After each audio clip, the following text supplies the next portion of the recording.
America के नवनिर्वाचित राष्ट्रपति डोनाल्ड ट्रंप का एक बयान चर्चा में है। सोमवार को उन्होंने कहा कि सीरिया में बशर अल असद को सत्ता से बेदखल करने और विद्रोही समूहों को सत्ता तक पहुंचाने के पीछे तुर्की है।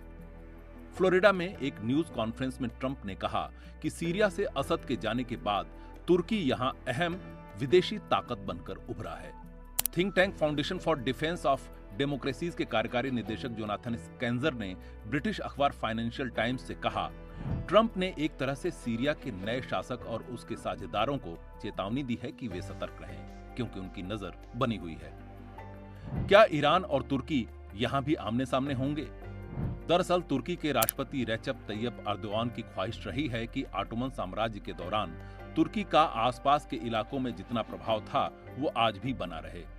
वहीं ईरान के टिप्पणीकार भी कह रहे हैं कि तुर्की अपना प्रभाव ऑटोमन साम्राज्य की तरह बढ़ाना चाहता है, क्योंकि 7 दिसंबर को जब बशर अल असद सीरिया की सत्ता से बाहर हुए तो तुर्की पहला देश था जिसने इसका स्वागत किया था।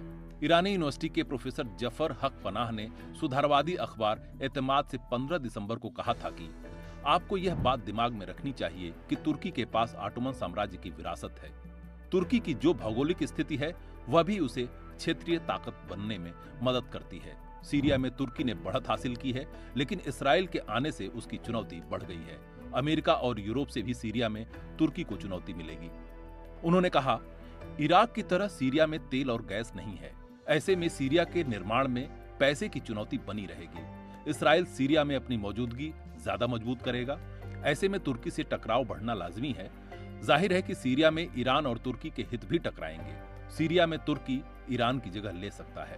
पूर्व कंजर्वेटिव सांसद मंसूर हकीकतपुर ने सुधारवादी अखबार डेली अरमान ए मेल्ली से 15 दिसंबर को कहा था, तुर्की का नौ उस्मानिया गैंग सीरिया में जो कुछ भी हुआ उससे खुश है। मुझे लगता है कि उन्हें एसटीएस के समर्थन की कीमत चुकानी पड़ेगी। तुर्की के दुस्साहस से न केवल इस इलाके की सुरक्षा पर खतरा बढ़ा है, बल्कि इसकी कीमत ईरान को भी चुकानी पड़ेगी। तुर्की नेटो का सदस्य है, जो हमेशा अमेरिका के इशारे पर चलता है। हालांकि तुर्की की इन नीतियों पर ईरान चुप है। तुर्की का सीरिया में हनीमून खत्म होते ही अर्दवान की असली मुश्किलें शुरू होंगी। उन्होंने कहा, विश्व राजनीति की अपनी जटिलताएं हैं। ईरान चाहता है कि इलाके में शांति रहे, लेकिन यह पड़ोसी देश के व्यवहार पर भी निर्भर करता है।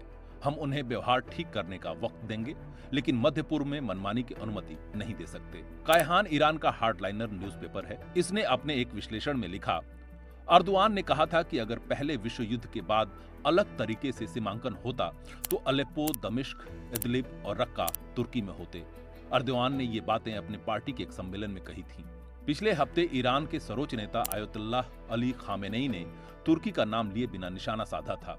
खामेनेई ने कहा था कि पड़ोसी देश इसराइल और अमेरिका के साथ मिलकर साजिश रच रहा है, लेकिन तुर्की ईरान का मददगार भी रहा है। ईरान और तुर्की के बीच इस साल के पहले 10 महीनों में $10 अरब का कारोबार हुआ। पहले 5 सालों में इसे 3 गुना करने की तैयारी है। अगर दोनों देशों के बीच तनाव बढ़ता है तो कारोबारी संबंध पटरी से उतर सकते हैं। मॉस्को में आर्डुयन यूनिवर्सिटी में सीनियर लेक्चरर अहमद बख्शितेह ने जर्मन प्रसारक DW से कहा, हाल में जो कुछ भी हुआ उससे तुर्की की स्थिति मजबूत हुई है। तुर्की अभी ईरान की मुश्किल स्थिति का फायदा उठा सकता है। तुर्की चाहता है कि ईरान के जरिए अजरबैजान तक लैंड कॉरिडोर बने।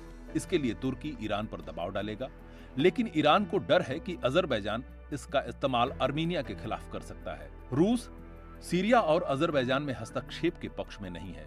ऐसे में तुर्की का दबाव बढ़ेगा।